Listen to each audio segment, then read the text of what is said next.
Our speaker today is Benyamin Cohen. Benyamin is a senior writer at The Forward, America's oldest Jewish newspaper. The newspaper began in 1897, and it has covered everything from the sinking of the Titanic to the current war in Israel. Not surprisingly, he has also published several interviews with Albert Einstein. Benyamin has a bizarre side job, managing the official social media accounts of Albert Einstein, where he posts every day to the 20 million fans who follow the world's favorite genius across Facebook, Instagram, and Twitter. And he's here today to talk about his new book, The Einstein Effect: How the World's Favorite Genius Got into Our Cars, Our Bathrooms, and Our Minds. His first book was called My Jesus Year. A rabbi's son wanders the Bible Belt in search of his own faith. A memoir about Benyamin spending 52 weeks going to 52 different churches, and how the experience made him a better Jew. For writing it, he received the Georgia Author of the Year award, and it was named one of the best books of the year by Publishers Weekly. Benyamin is based in Morgantown, West Virginia, where he lives with his wife, 3 dogs, a cat, and a flock of chickens, known as the Cohens. Oh, hello, everybody. I am certainly the stupidest person on the Zoom call for sure. I can say that for sure. I am the least likely person to write a book about Albert Einstein. I knew as much about Einstein as the average person growing up. I knew that I knew there was something called the theory of relativity. I knew he won a Nobel Prize. I knew, the shock of white hair that looks like he stuck his finger in an electrical socket. I just knew the basics of Albert Einstein until I wrote this book. And yeah, that's the cover of my book. Before I get started, this is Judy mentioned I have a flock of chickens at home.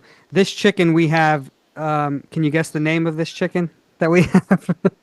This chicken is Albert Einstein is the name of this chicken for obvious reasons. So today I'm going to talk about 2 parts of Albert Einstein: Einstein's head and Einstein's heart. So we're going to talk about 2 different sections for today's talk: Einstein's head and Einstein's heart. So we'll start with Einstein's head. And when I say Einstein's head, I literally mean his cranium, his skull. And I want to share with you this story that first got me interested in Albert Einstein. And the story starts on April 18th, 1955. It's the day Albert Einstein died, and he's at a hospital in Princeton, New Jersey. And the pathologist comes in to perform an autopsy. And he, does the autopsy. And when he is done, when nobody is looking, he takes a saw and cracks open his Einstein's skull, reaches inside, and steals Albert Einstein's brain. This is a true story. Somebody actually stole Albert Einstein's brain. I like to call it the greatest heist of the 20th century, and very few people know about it. So this is the man, this is the pathologist who was performing the autopsy. His name is Dr. Thomas Harvey, and he stole Albert Einstein's brain.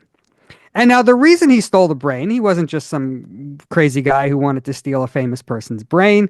He took the brain because he thought it would be a shame not to study Einstein's brain. All of us here on this Mensa call, we all know the importance of genius.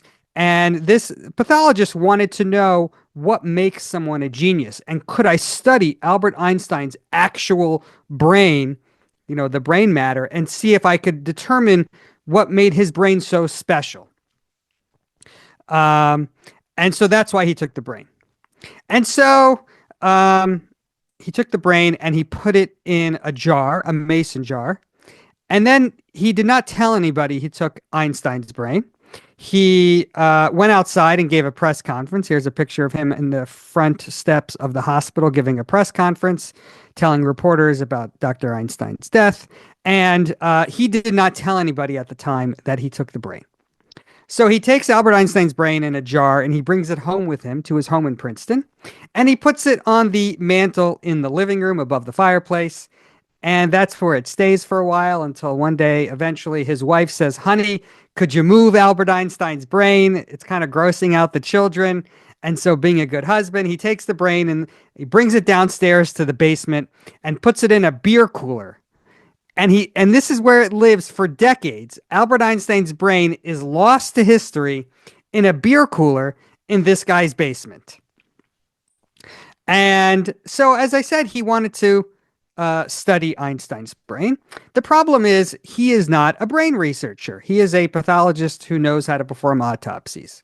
So this was the days before Google. This was the 1950s, the 1960s, the 1970s, the 1980s. He couldn't just Google brain researchers. So what he did was anytime he would travel around the country, he would look at the yellow pages and look up to see if there were any local brain researchers, perhaps at a local university. And he would write down their name and address. And when he got back to his office in Princeton, he would cut a little piece of the brain off, like maybe the size of like a little small rock or something, a little small piece. And he would put it in the mail, in a regular manila envelope, USPS postal mail. And he would mail it to random brain researchers around the globe, unsolicited. So you can imagine these people show up at their university offices. They go to the mailroom and it starts to stink a little bit. And they open up this envelope, and inside is a piece of Albert Einstein's brain. And so pieces of Albert Einstein's brain have ended up all across the globe. They're in Tokyo and Buenos Aires and Honolulu. You can actually see a piece of Albert Einstein's brain if you're ever in downtown Philadelphia at the Mutter Museum. One of the doctors who received a piece of Einstein's brain, she lived in Philadelphia, and when she retired, she donated her piece of the brain to the Mutter Museum. And you can actually go there today, and they have a small display, and you could actually see a tiny piece of Albert Einstein's brain.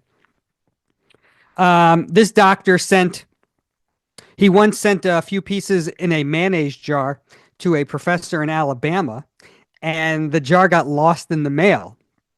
And so after that, he started using Federal Express so he could track, the brain to make sure he knew where it was going. So, Einstein's brain was not the only thing taken that day, the day he died. Einstein's ophthalmologist, Dr. Henry Abrams, was also in the hospital that day. And when he found out his famous patient had died, he ran downstairs to the morgue and grabbed Einstein's eyeballs. And he took Einstein's eyeballs, and they are today, his granddaughter has them in a safe deposit box in a bank in New Jersey. At one point in time, I'm told Michael Jackson, this is back in the 90s, I think, offered about $5 million for the Einstein eyeballs, and the doctor did not sell them to Michael Jackson. So anyway, there's this crazy story about Albert Einstein, right? We all know Albert Einstein. I'm sure many of you know the physics behind Albert Einstein's theories much more than I do. But when I heard this story about Einstein's brain, it boggled my mind. I couldn't believe it. Not one teacher when I was growing up told me this story about the man who stole Einstein's brain.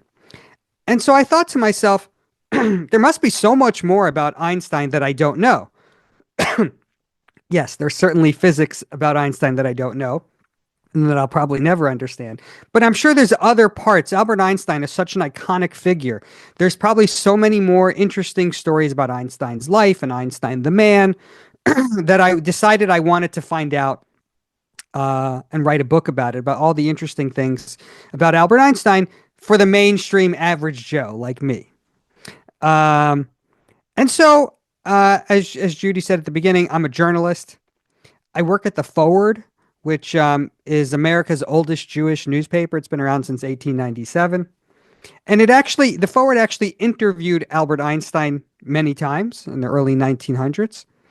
And they actually interviewed Einstein's mother once. And they asked Einstein's mother, what did you think? Did you think your son would grow up to be such a wise man? And Einstein's mother said, this was a Yiddish newspaper, and Einstein's mother said, I thought he'd be gornished. I don't know if you speak Yiddish, but gornished is the Yiddish word for zilch or nothing. So even Einstein's mother, Einstein could not impress his mother. And so we have an archivist at our newspaper, and I asked her if she could find the article where they interviewed Einstein's mom, and she said he's zilch, and she did. Um, Here it is. It's Yiddish, but most people can't read Yiddish. But it says Albert Einstein's mom thinks he's Gornish. That's what the headline is. This was actually the front page story, so it must have been a very, very slow news day. If this was the front page headline. Um, so I started, I wanted to write all these different articles about Albert Einstein. And so I started looking at Google every day to see if I could find Einstein in the news at all. And, I thought maybe I'd find one or two stories a month. I mean, he's been dead since 1955. How often can he be in the news? But to my surprise, Einstein is in the news every day. I started looking at Google every morning. It was the first thing I did when I woke up. And I found about 10 stories a day that had Albert Einstein's name in it. Now, many of these stories were science related, as you can imagine. There are many physicists working today who are working with Einstein's theories, working to further evolve Einstein's theories. As a matter of fact, since the year 2000, so in the last 25 years, 5 of the Nobel Prizes in physics have been awarded to scientists doing work with Einstein's theories. So he's still very, very relevant in the scientific community. But what I also discovered was other stories about Einstein. So, for example, there is a very, very large Einstein memorabilia market. Okay, so a lot of people want to own something that was once touched or owned by Albert Einstein. So Einstein famously smoked a pipe. He had a pipe in every room in his house. And a few years ago, one of his pipes went up for auction and it sold for over $1 million, right? People were fascinated to own something that belonged to Albert Einstein. Einstein loved to wear this leather Levi's jacket that you can see in this picture. He wore it all the time. It reminded me a lot of like Steve Jobs, would always wear the same uniform, the faux black turtleneck and jeans. Einstein wore this jacket all the time because Einstein, as many of you may know, didn't like to get dressed up. He didn't like to wear fancy clothes. He sometimes walked around Princeton in his pajamas and a bathrobe. And so this leather's Levi's jacket was just an easy thing to put on top of whatever he was wearing. And it's funny, he's this schlubby German scientist moves to America and he's, pretending to be this like all-American James Dean cool guy with the leather Levi's jacket. So anyway, this jacket went up for auction not too long ago. And it was sold at auction to Levi's. The company Levi's bought it to put in the Levi's museum. And there's a picture of the curator at the Levi's museum, as you can see. And she said when she took the jacket out of the box, it still smelled from all the tobacco smoke from Albert Einstein because he wore it so much when he was smoking all the time. Another Einstein auction, the most expensive Einstein auction happened a few years ago in 2021. They discovered a 54-page manuscript of Albert Einstein's early scribblings trying to come up with the general theory of relativity. And so you see his writing and scratching things out, and there was 54 pages of his handwriting, and it's sold at a Christie's auction house in Paris for over $11 million. There's a guy in Connecticut I met, and I wrote about him in my book, The Einstein Effect. There's a guy in Connecticut who has the Guinness World Record for the largest collection of celebrity hair. And he claims to have a piece of bloodied hair from the night Abe Lincoln was shot. I don't know if that's true. He does have some hair from astronaut Neil Armstrong that he bought off of Neil Armstrong's barber. When Neil Armstrong found out, he sued this guy in Connecticut. But anyway, I went to this guy's house in Connecticut, and I walk into the living room, and he holds up a Ziploc bag full of white hair, and he says, "Benyamin, this is Albert Einstein's hair."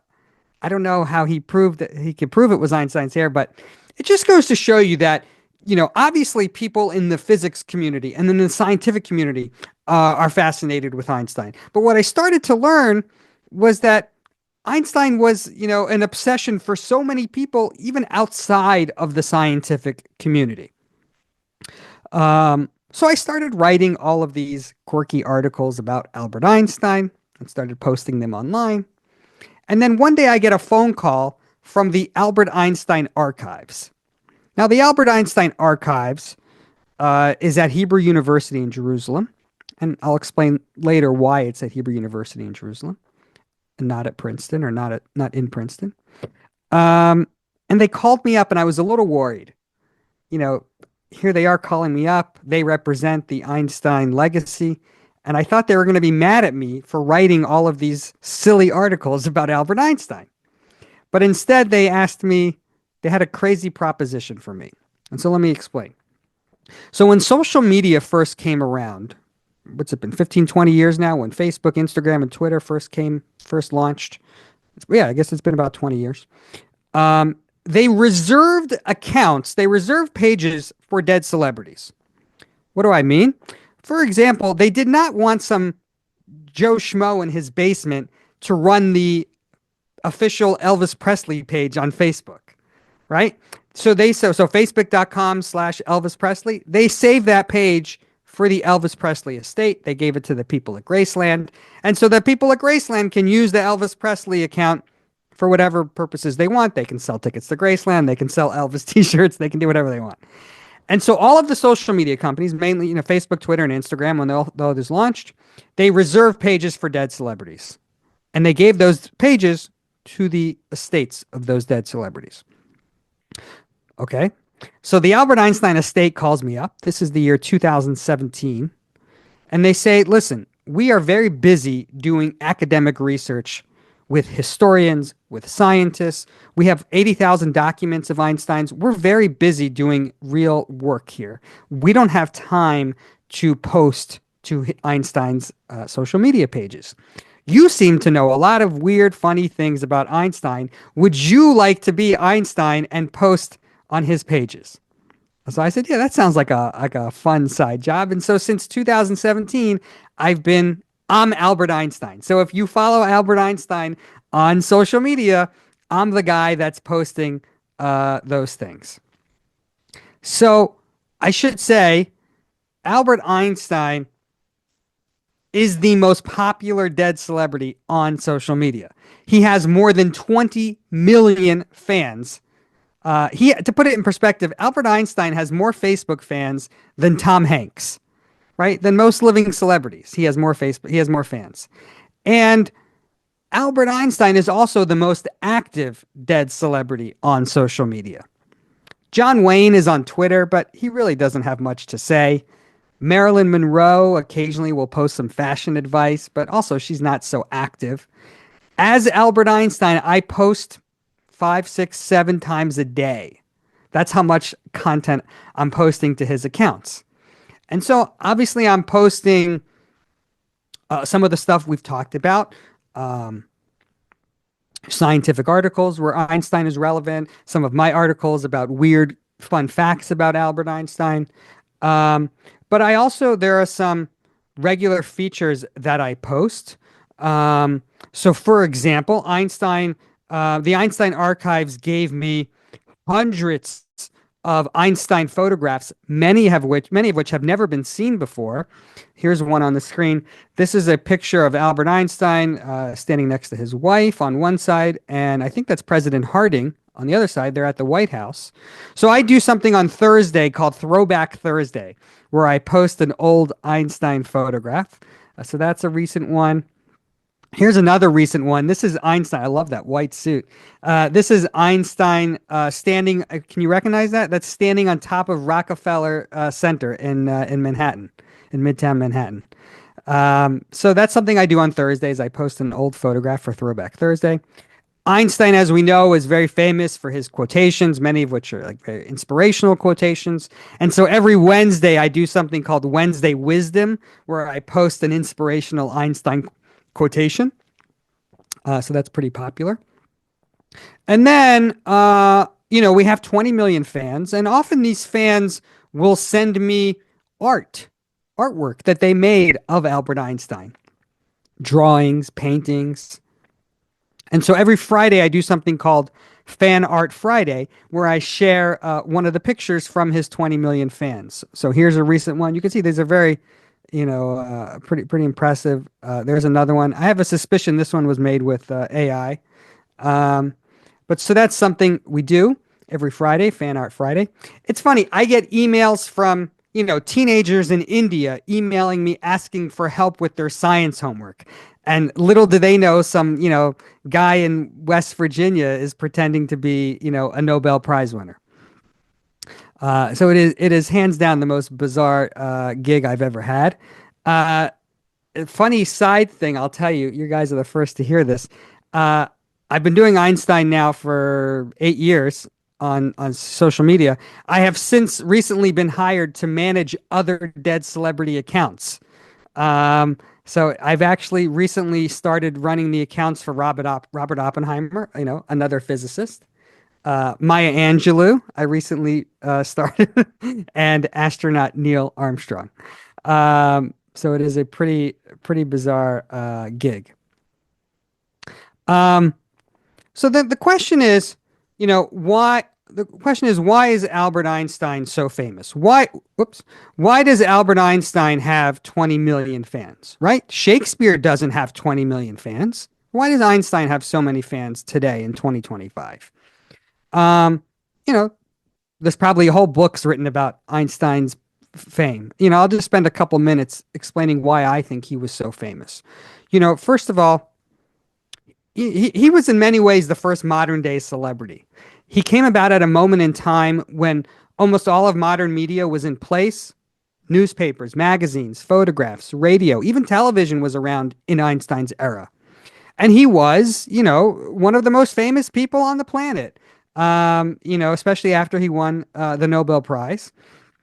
Einstein, um, was a very down to earth person also, which I think endeared him to so many people. For those of you who saw the Oppenheimer movie a few years ago, right? The Oppenheimer that won the Best Picture award in I think 2020 last year. Um, you remember in that movie, Oppenheimer was a very serious guy, right? Suit and tie, fedora. He's always very serious, doesn't joke around at all. Albert Einstein was the exact opposite. Einstein was very jovial, liked to joke around. Kids would approach him on the sidewalk asking for help with their science homework. He would sit down on the sidewalk and help them. He was always around if people wanted to interview him. He was just very approachable. And I think, that grandfatherly, this whole kind of character he built up, it kind of mythologized him in the American psyche. This is a picture of Einstein and Oppenheimer together at the Institute for Advanced Study in Princeton. They were colleagues at the time. So, Einstein, as I said a few minutes ago, Einstein was one of the most famous people on the planet. He was friends with Charlie Chaplin. Here's a picture of Einstein with Charlie Chaplin. They were good buddies. That's Einstein, Charlie Chaplin, and next to Chaplin is Einstein's wife, Elsa, who does not look happy to be there. They went to a Hollywood red carpet premiere. It was one of Chaplin's movies. And all of the journalists wanted to interview Einstein. They could care less about Charlie Chaplin. They just wanted to talk to Albert Einstein. And, they couldn't even understand what he was saying. He had this thick German accent, and they were still more fascinated with him than Charlie Chaplin. Einstein and his wife, Elsa, another story, they went to Japan in 1922. And they check into their hotel and they walk out onto the balcony and they look down at the street corner and there are tens of thousands of people. Throngs of people are looking up at the balcony just to get a glimpse of Albert Einstein. Like he was like, a rock star, like he was, the Rolling Stones or something. He was just, famous beyond the scientific community. When he would publish a new scientific paper, Macy's and Manhattan, they have a window display that gets all dressed up with the latest fashions or Christmas displays. If Einstein had a new scientific paper, they would make a copy and plaster it in the Macy's window so that passersby could see it. It was like the birth of a royal baby announcement or something. Just everyone was so interested in anything to do with Albert Einstein. And the paparazzi chased him down the street. And like I said, he was very accommodating. And he would often He knew what would make a good photograph for the next day's paper, and he would often take his hat and toss it in the air. And they would take a photograph as he was tossing the hat in the air. And because he knew that would make a cute photograph, right? Marie Curie never tossed her hat in the air, right? We don't have any photographs of that. So, Albert Einstein was much more um, accommodating in that sense. So, one of the things I like to share, as we've discussed, I like to share all these different things with Einstein's 20 million fans, his quotes, photographs, stories about him. But one of the things I like to share with his 20 million fans is how he is still relevant to us today. In particular, there's a lot of technology that we use on a daily basis that comes courtesy of Albert Einstein. But we don't often think about it. Like, for example, if I say Alexander Graham Bell, you immediately think of the telephone, right? If I say Alexander Graham Bell, you think the telephone. But if I say Albert Einstein, what piece of technology do we use? It's harder to come up with that, well, you're the Mensa people. You may know this answer, but the average person may not. So I'll explain one of my favorite examples of something that Einstein, part of his digital legacy, if you will, is GPS, the global positioning system. Right? We all use GPS every day. GPS in our cars, it helps us get from point A to point B. And GPS, I'll give you you guys may know this better than I do, but this is what I do when I give these talks. I'll give a 30-second dummy version of how GPS works. So you'll pardon me if I get it wrong, but I've said it to some scientists and they said it's basically right. So the way GPS works is it's a triangulation of 3 data points. Point number 1 is there's a satellite floating in space. It's constantly moving. Planet Earth is constantly moving. And you're in your car, and you're in your car are moving. You have these 3 data points that are in motion: the satellite, Earth, and your car. And the Einstein's theory of relativity is an elegant mathematical equation that makes all 3 of these data points work together. And so without Einstein's theory of relativity, we would not have GPS. So think about that the next time you get an Amazon delivery to your house, or the next time a pizza delivery guy drives to your house. The pizza delivery guy found your house thanks to Albert Einstein, right? What has Galileo done for you today? Nothing. So if you Google, not right now, but after the talk, if you Google who invented GPS, 2 names will pop up. Albert Einstein, because of what we just discussed, and a woman named Gladys Mae West. Here's a picture of her. Gladys Mae West, did you guys see the movie Hidden Figures? Came out, I don't know, about 8 years ago. Hidden Figures was about these women who, in the 1960s, who worked for NASA, and they were called human computers. They helped the engineers figure out the equations for getting stuff, for everything that was going on in space. Gladys Mae West worked for the U.S. Navy in the early 1960s. And the Navy had just sent a satellite into space. And they were having trouble figuring out it was moving. They were having trouble figuring out where it was and how far it was from the Earth. And Gladys Mae West was the first person to figure out to apply Einstein's theory of relativity to satellites in space. And so she and Einstein together are credited with helping invent GPS as we know it. And so I called Gladys Mae West. She's still alive. She's in her 90s. And I interviewed her for my book. And she said to me something very interesting. She said, Benyamin, I don't even use GPS. She said she prefers the old-fashioned, foldable maps that you would put in your glove compartment. So she likes the old tactile versions of things. So even she doesn't use GPS. My guess is Albert Einstein also probably would not like GPS either. He was the classic absent-minded professor. So there's lots of technology that we use every day that comes courtesy of Einstein. I'll just tell you one more example. Most of what Einstein accomplished, the most productive year of Einstein's life was 1905. He wrote 4 papers that revolutionized science and the way we see the universe. And he was only 26 years old at this time in 1905. That's kind of his peak. Historians call it Einstein's miracle year. And he was 26. The funny thing was, he couldn't even get a job. He had graduated physics. He wasn't physics school. He wasn't the best student. His dream job was to become a physics professor, and nobody would hire him. No school would hire him. He eventually got so desperate, he posted a classified ad in the newspaper saying, "Hi, my name's Albert Einstein. I'll be happy to tutor your kid in high school algebra." Can you imagine being tutored in high school by Albert Einstein? Eventually, through a family friend, he got a job in the patent office in Bern, Switzerland. And that was his first job. And he was basically reviewing patent applications all day. And when he came home at night, he wrote these 4 revolutionary papers during 1905. And one of those papers, the first paper he wrote that year, was about the photoelectric effect. The photoelectric effect is basically, again, the dummy version is basically turning light particles into energy. And we see this in technology, all sorts of technologies. You see it in remote controls. You see it in the supermarket checkout scanner. You see it when automatic doors, when you step on a thing and the automatic doors open up.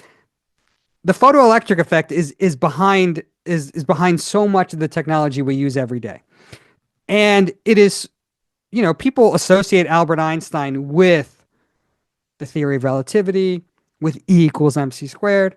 That's what they think he's most famous for. But that's not what he won the Nobel Prize for. He won the Nobel Prize for the photoelectric effect. That's how important it was. So I said I'm going to talk about 2 parts of Albert Einstein today: Einstein's head and Einstein's heart. So we've talked about Einstein's head. Literally, we started talking today about Einstein's skull, his brain that was taken out of his head. And we've talked about some of the ideas that came from Einstein's head. Now I want to pivot and talk about Einstein's heart. And don't worry, nobody stole Einstein's heart. When I say Einstein's heart, I mean that as a metaphor. I mean that Einstein, his humanitarian side, he had this big heart and he was a huge humanitarian. And that's what I want to talk about. And that's part of his legacy that I like to share with his 20 million fans. In my opinion, actually, I think Einstein will be remembered in 100 years from now. He might be remembered more as a humanitarian than as a scientist. And I'll explain why. Here's a picture of Einstein in Berlin in the early 1930s. As the Nazis rose to power, Einstein was, probably the most famous Jew in all of Germany. He had already won the Nobel Prize. He was world famous. And the Nazis put a $5,000 bounty on Einstein's head, which is probably, obviously a lot more money in today's currency. There were at least 2 assassination attempts against Einstein in Berlin. And by 1933, Einstein realized he has to hightail it out of Germany. And thankfully, he was able to immigrate to the United States in October 1933. And he came to the U.S. on something called an EB-1 visa. Visas are all in the news today. Einstein came in on an EB-1 visa. And an EB-1 visa was created for people of high academic achievement. So probably many of you would have qualified for an EB-1 visa, because American universities were trying to get the best and the brightest professors from all over the globe to come to America and teach at U.S. universities. So Einstein came on an EB-1 visa. After Einstein came, they changed the name. It's now called the Einstein visa. He was the most famous person to ever get this visa. And so now if you Google Einstein visa, that's what it's called nowadays. Many people to this day still come to the U.S. on an Einstein visa. They have since lowered the standards. It's probably easier to get an Einstein visa than to get into Mensa. The Einstein visa now has lowered its standards. You just have to be someone of high achievement. It doesn't have to be high academic achievement, just high achievement. So supermodels sometimes, I think Melania Trump came to America on an EB-1 visa many years ago as a supermodel. Professional athletes, if you're a soccer player in Spain and you want to play professional sports in America, you could come to America on an Einstein visa because you're a high achiever. Anyway, Einstein gets to America and he wants to help other German Jews. It's the eve of the Holocaust. And so he launched this organization called the International Rescue Committee. And it was to help German refugees. And this organization, the International Rescue Committee, is still around today. It is one of the world's, in 2025, it is one of the world's largest refugee aid organizations. Obviously, refugees are also in the news these days.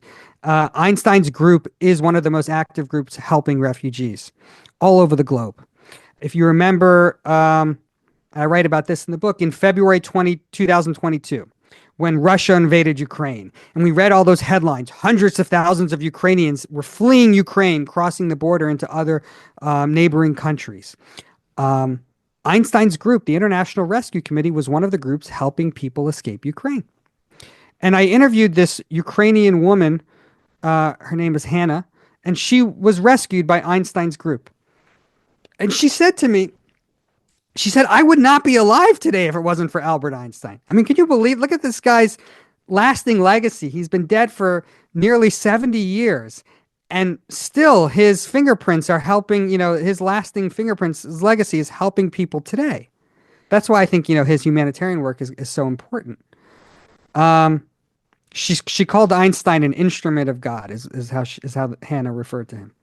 So the International Rescue Committee is a big international organization. As any big organization is, they have a celebrity spokesperson. Now, obviously, they can't have Einstein because he's dead. They can't have him be the celebrity spokesperson. So they've hired actor Mandy Patinkin. Many of you may know Mandy Patinkin. He's an actor from Princess Bride, Homeland, Chicago Hope. He's also a great. He tours around the country actually now, singing, performing concerts. He's a Broadway. He's like a. I think he performed on Broadway. So he's got a great voice. He performs concerts now. And he's an activist, and his cause is helping refugees. And since 2016, he has been the spokesperson for Einstein's group. And I had the wonderful opportunity to interview him for a chapter in my book about Einstein's humanitarian work. And he said to me how Einstein was this inspiration for him to get involved with refugees.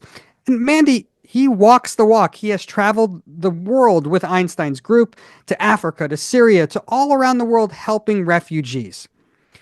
And when my book came out, Mandy called me up and he's thanked me. He said, "Thank you so much for devoting a chapter of your book to Einstein's work with refugees. Hopefully it'll spotlight his humanitarian advocacy."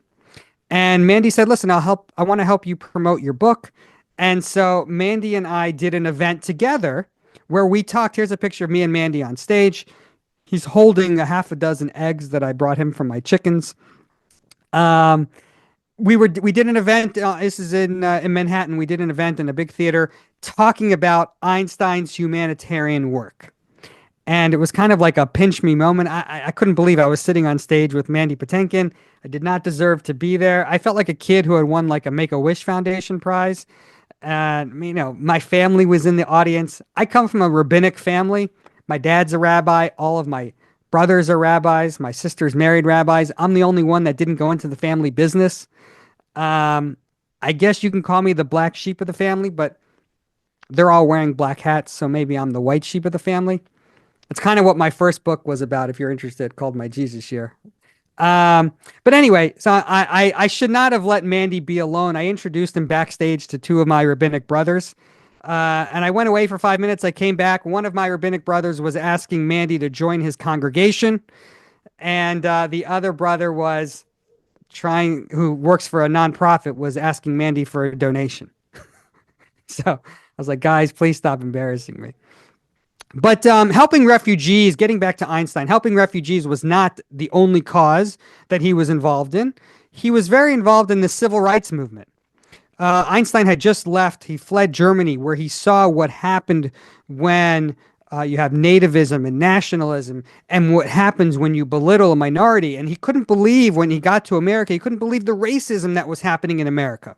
And he wanted to do whatever he could to help. So he went around the country traveling with the NAACP, raising money for the NAACP. He spoke, he gave a lecture. This is a picture of him at Lincoln University, giving a lecture. Lincoln University in Pennsylvania was the first university to offer college degrees to African American students, and he spoke there. Einstein also spoke at the 1946 commencement address there, and he said, "I will not stand idly by and watch this happen." And so he was very involved. There was a student in Princeton, a black student who could not afford tuition. Einstein paid for his tuition. My favorite story about Einstein in the civil rights era has to do with Marian Anderson. Marian Anderson is a famous African American opera singer. Einstein was a huge music lover. He played the violin, he played the piano, he played classical music, and he was a big fan of Marian Anderson. And she came to Princeton to perform a concert.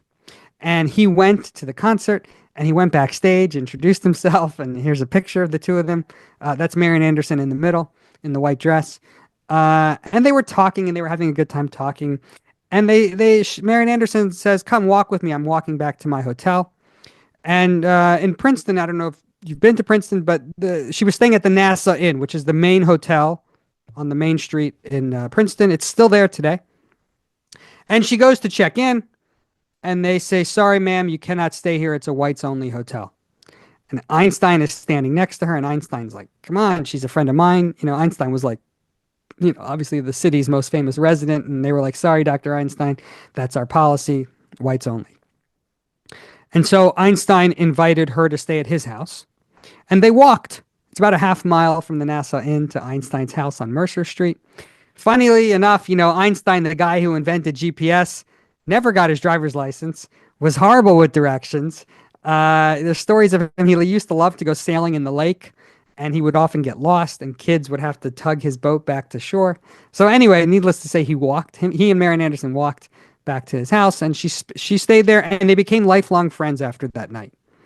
And their friendship actually was the basis. There was a few years ago, somebody wrote an off-Broadway play. It's touring the country. Maybe it'll come to San Francisco soon, or maybe it already has come to San Francisco. And it's about the friendship between Marian Anderson and Albert Einstein. And here's a picture of two of the actors.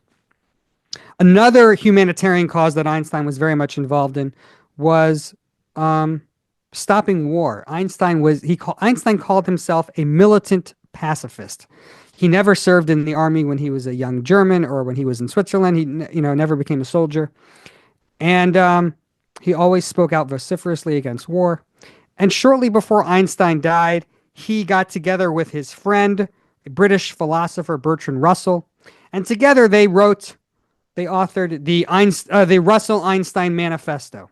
And the Russell-Einstein Manifesto, written in 1955, was all about stopping the spread of nuclear weapons. And in it, they wrote, "We are not members of this nation or that nation. We are all human beings." So Einstein was involved in politics, but he never saw himself as a politician. There's a funny story. In 1952, the president of Israel died, President Chaim Weizmann. Chaim Weizmann was a scientist before he became the president of Israel. And Chaim Weizmann was a friend of Albert Einstein's. They knew each other from the science community. And when the president died, Chaim Weizmann died in 1952, Israel was looking for a new president. Now, president of Israel, I should say, is like Queen of England. It's a ceremonial position. The prime minister is the one that holds all the power. The president is more of a ceremonial position. And so Israel decided to ask Albert Einstein to become its next president in 1952.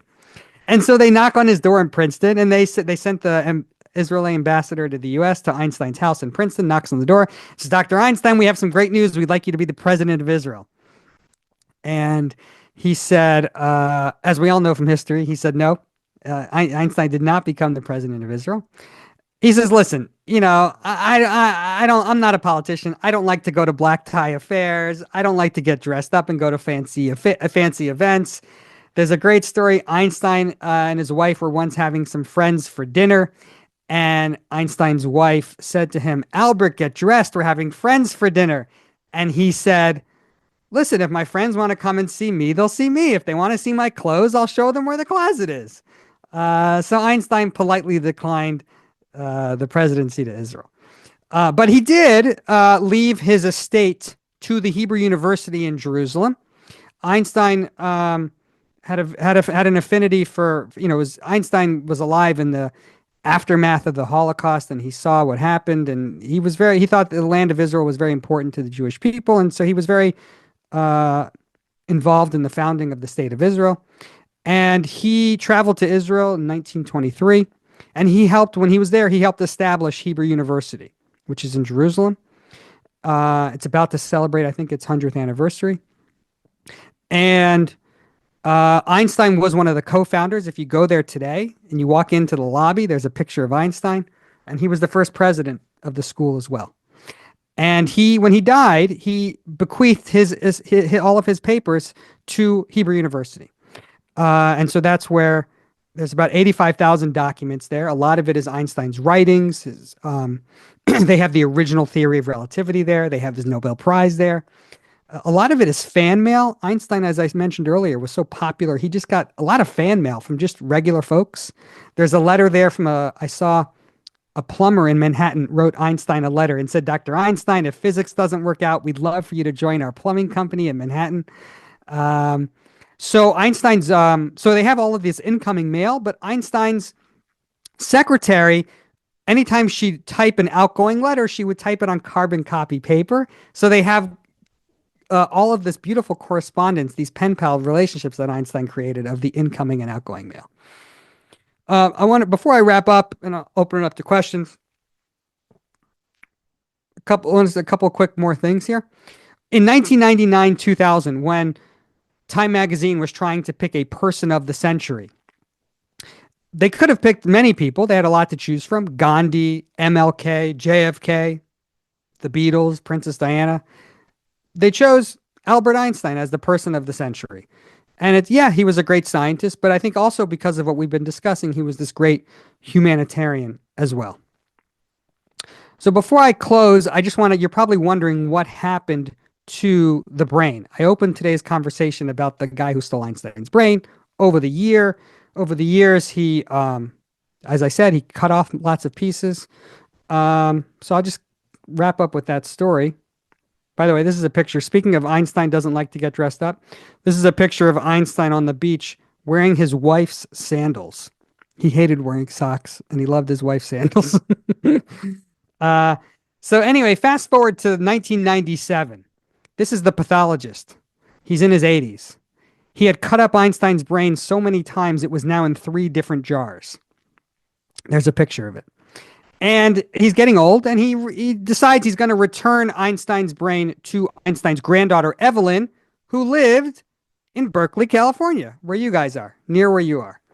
And so this guy rented a Buick Skylark, and he put Einstein's brain in the trunk, and he drove from New Jersey to California to San Francisco area in what I can only imagine is the most bizarre cross-country road trip with Einstein's brain. Gets to the San Francisco Bay Area, and he meets Evelyn Einstein for lunch at a restaurant, and he goes inside, leaves the brain in the trunk. They have what seems to be a nice conversation. About halfway through the meal, Evelyn gets up to use the restroom, and this doctor has a change of heart, decides he does not want to give the brain back, runs out of the restaurant, doesn't pay the bill, hops in the car, and drives all the way back cross-country to New Jersey with Einstein's brain in the trunk. So he did not return the brain to Einstein's granddaughter. Fast forward to the year 2007. 2007, that's relatively recently when we're talking about the history of Albert Einstein. In 2007, this guy was in his 90s on his deathbed. And he's figured he has to do something with the brain. So he puts it in a box. He puts these 3 jars in a cardboard box and gives it to a younger doctor who he was friends with in Princeton. And he says, it's your problem now. And so this younger doctor, who is now in his 70s, is the current caretaker of Einstein's brain, and he wants to remain anonymous. He doesn't want people bothering him, so nobody knows who he is. If you look him up in the news, he's often referred to as Dr. X. Dr. X, he's anonymous. So I'm writing this book, and I have a chapter in my book about Einstein's brain, and I'm a journalist, and I figured, you know what, maybe I could use my investigative journalism skills to track down Albert Einstein's brain. And so I did. I eventually found who Dr. X was, and I emailed him, and I called him, and I pestered him, and he said, no, thank you. I don't want to be interviewed. Finally, after 2 years, I worked on this book for 2 years. He calls me up about a week before I had to turn the manuscript into the publisher, and he says to me, fine, I'll show you the brain. Meet me in Princeton tomorrow. Now, I live in West Virginia. It's about a 7-hour drive to Princeton. So I hop in my car. I drive to Princeton. I check into the Nassau Inn, the same hotel that wouldn't let Marian Anderson stay there. And I meet this doctor in a parking lot, and he opens up his trunk, and in the trunk is the cardboard box with the 3 jars filled with Albert Einstein's brain. And he let me hold that small jar. And I'm thinking to myself, I am holding the last physical vestige of Albert Einstein. And if I could talk to Albert Einstein, if I met Albert Einstein in heaven, what would I want to talk to him about if I had a few minutes of his time? And what I would want to talk to him about is my favorite Einstein quotation. And with this, I'll close and open it up to questions. My favorite Einstein quotation, it's 2 sentences. I have no special talent. I am only passionately curious. Let's look at that first sentence. I have no special talent. Albert Einstein, of all people, has every right to say, I have special talent, right? He was the, greatest scientist of the 20th century, genius. Mensa, right? I would assume he would have made it into Mensa. And here he is, so humble, saying, I have no special talent. Imagine if some of the people who run the world today, the tech entrepreneurs, the politicians, if they had an ounce of Einstein's humility to say, I don't know everything. I have no special talent. And then look at the second sentence. I am only passionately curious. We talked a lot today about, Einstein's humanitarian work. And what does it mean to be a humanitarian? It means to care about people outside of yourself, to be curious about other people, right? When you meet somebody at the grocery store or walking down the street, you could approach them and be very haughty. Let me tell you about me. Here's what I accomplished. Me. Or you can be curious. Tell me about you. Tell me your story. I want to learn about your struggles. I want to be curious. That's what Einstein was teaching. This is the last thing I'll say. The 2 biggest, I've researched Einstein for so many years, and the 2 biggest lessons I've learned from him are, number 1, to have bold humility, and number 2, to always be passionately curious. So I'll stop talking. I may have gone a little long, but I'm happy to stick around and answer anyone's questions. We do have a few questions. This is from Dan. Has anyone ever mapped Einstein's genome? If so, did they find anything unusual? To my knowledge, nobody's mapped Einstein's genome. When the guy who took Einstein's brain, he was not the best. First of all, it was the 1950s. They didn't have, the technology we have today. He did not know what he was doing when he preserved Einstein's brain in the jar. So it was not preserved correctly. Genetic scientists have now since looked at those pieces, and they said it was just not preserved enough for them to study Einstein's genome. So I don't think we're going to see like a Jurassic Park, but for Einstein, where we're cloning Einsteins. I don't think we're going to be able to do that, unfortunately. Someone asked here, is Einstein buried, and have you ever visited him? Einstein had a love-hate relationship with celebrity, and he did not want his gravesite to become a celebrity attraction. So he wanted to be cremated. And so most of Einstein was cremated and tossed over the Delaware River, except for his brain and his eyeballs. So he's not buried anywhere. As a matter of fact, he didn't even like the word museum. He said in his will, there should never be an Einstein museum. He didn't like the word museum. So a lot of these places are called Einstein House. Sometimes these museums are called the Einstein House because Einstein didn't like the word museum. Someone said, what was Einstein's religious teachings? So Einstein, grew up in Germany in the late 1800s. It was a typical assimilated German Jewish family. Really did not have much religion at all. I don't even think they went to synagogue on the once or twice a year for the high holidays. He had a moment of religiosity around his bar mitzvah. He got super religious for about 6 months when he was a 13-year-old boy. Asked his parents if they could keep kosher in the house, actually. But that was a fleeting moment. Once he got into high school, he started reading science books and philosophy books and math books, and he just his whole attention just shifted to science, and that was, so he wasn't really religious at all, but he was a very spiritual person. Einstein frequently writes about the presence of God. I mean, he's writing about the universe, and he writes about that there's a divine, hand at work in the universe. So he does have a spiritual mindset, but I wouldn't necessarily say he has a religious mindset. Do I ever think I'll run out of material to write about Einstein? I hope not. It's been 8 years, and I'm still finding new things about him. I Any have a other? couple more here. Crystal wants to know, does being social media Einstein pay? Can you make a full-time gig out of this? No, it's a nice side gig. I probably spend about an hour a day being Albert Einstein. But unfortunately, at least not yet. It's not a full-time gig. As I said, I'm slowly adding other celebrities to my portfolio. Maybe one day when I have enough celebrities, I can do it full-time.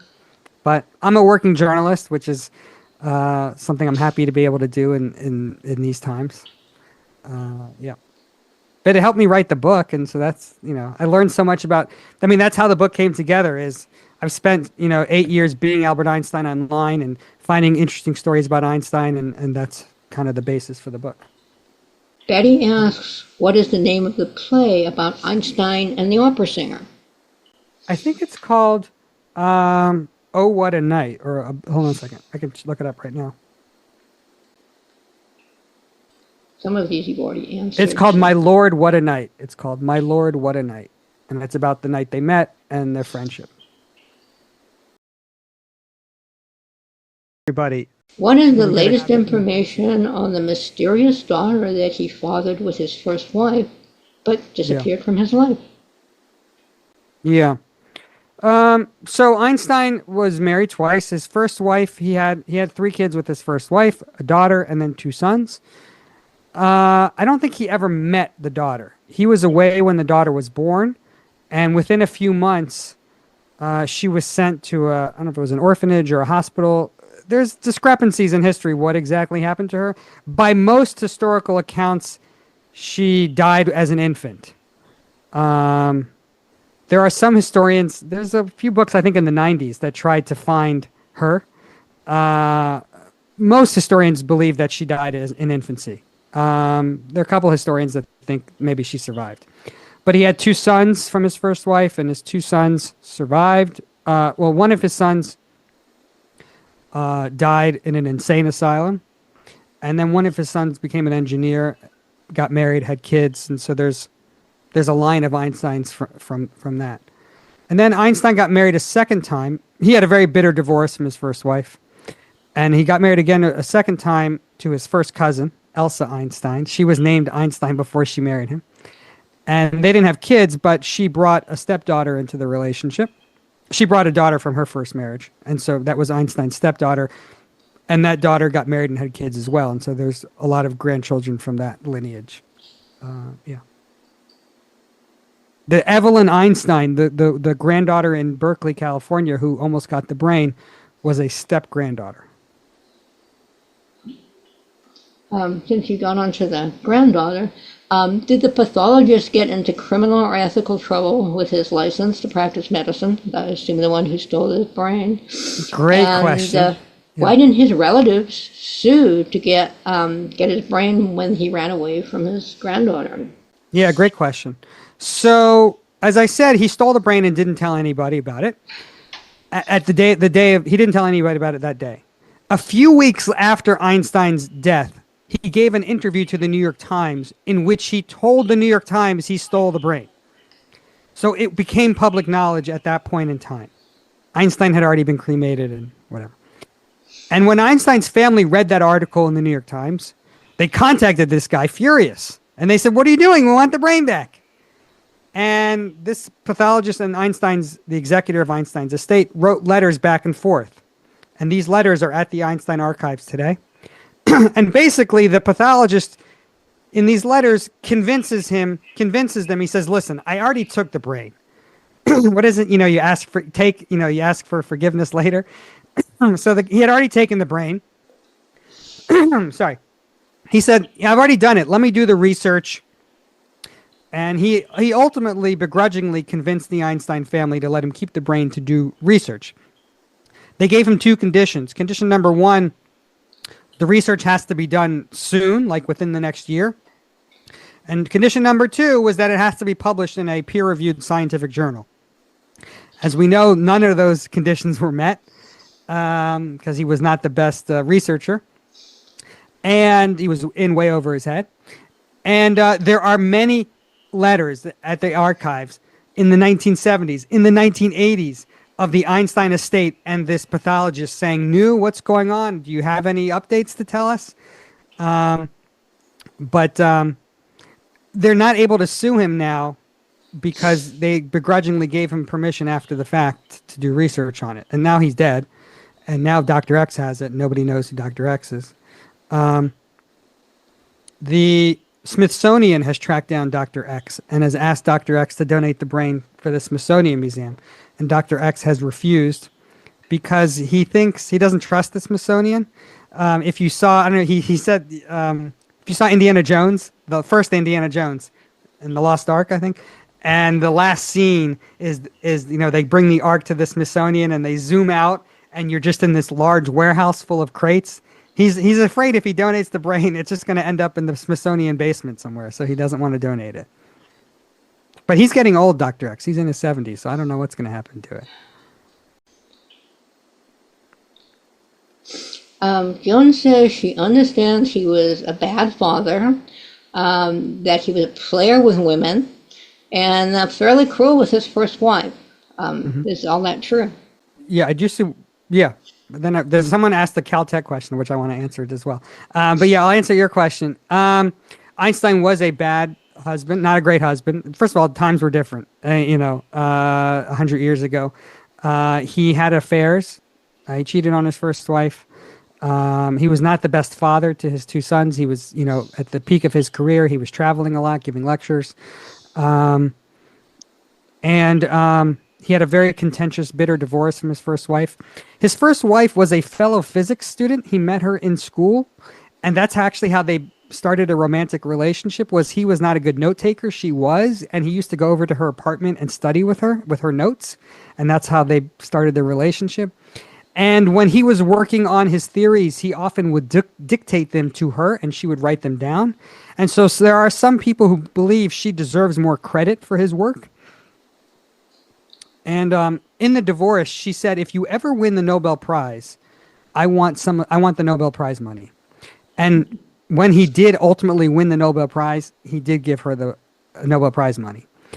I don't know if he felt guilty for the way he treated her. I don't know, but he did give her the money. His second wife, as I said, was his cousin. He was a much more devoted and dedicated husband at that point. He was an older man.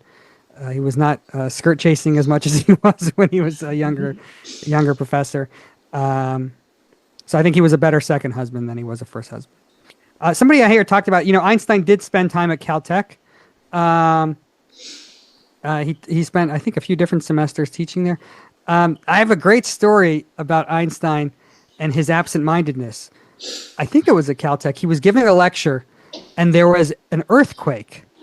And Einstein was so engrossed in the lecture, he didn't even notice, like everyone's like running around leaving the lecture hall, and he didn't even notice the earthquake because he was so engrossed in his lecture. So that's a funny California story. Someone asked about, it wasn't a PBS. Someone asked in the comments here, what did I think? There was I think it was in 2017, National Geographic did I think it was a 10-episode miniseries about the life of Einstein, starring Jeffrey Rush as Albert Einstein. It was pretty accurate. They worked with the Albert Einstein archives, and they also worked with Walter Isaacson, who wrote the seminal Einstein biography, on that series. I think they took some dramatic license, but I think for the most part, that 10-episode series is a great way to learn about Einstein. The first scene of that show is Einstein flirting with somebody. So I think that part was pretty accurate as well. So Richard asks, how many children did Einstein have? Yeah, so as I said, he had that daughter that probably died in infancy. He had two sons that survived, and then he had a stepdaughter, Margot. Margot died in the mid-'80s. I'll say one other thing about his IQ, because this is relevant to Mensa. There are many stories that come out almost every month. Teenager in India has higher IQ than Einstein. I see these stories at least once a month. It's because some teenager took a IQ test and got a, I don't know, whatever it is, 160 or whatever it is, whatever the high number is. None of those stories are true because Einstein never officially took an IQ test. So any story that says so-and-so has a higher IQ than Einstein is a false story. Obviously, he was a genius, a very smart person, but he never took an official IQ test. Yeah, thank you. I've gotten such a cool connection with Mensa over the last year. Like I said, speaking at the annual convention, I spoke at another Zoom, another regional chapter invited me to speak in Michigan. So this is so. I never thought I'd ever get to speak to a group of Mensa people. So it's kind of cool. But it's been a great presentation, and I've heard all kinds of good things about you from the other ones that you have given. So thank you very much. Thank you for having me. Thank you.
but once he did, and especially once he turned into his teens, I mean, he was way ahead of other students when he was in his teens. He was, teaching himself, college level math and stuff like that by himself. He would just be reading textbooks.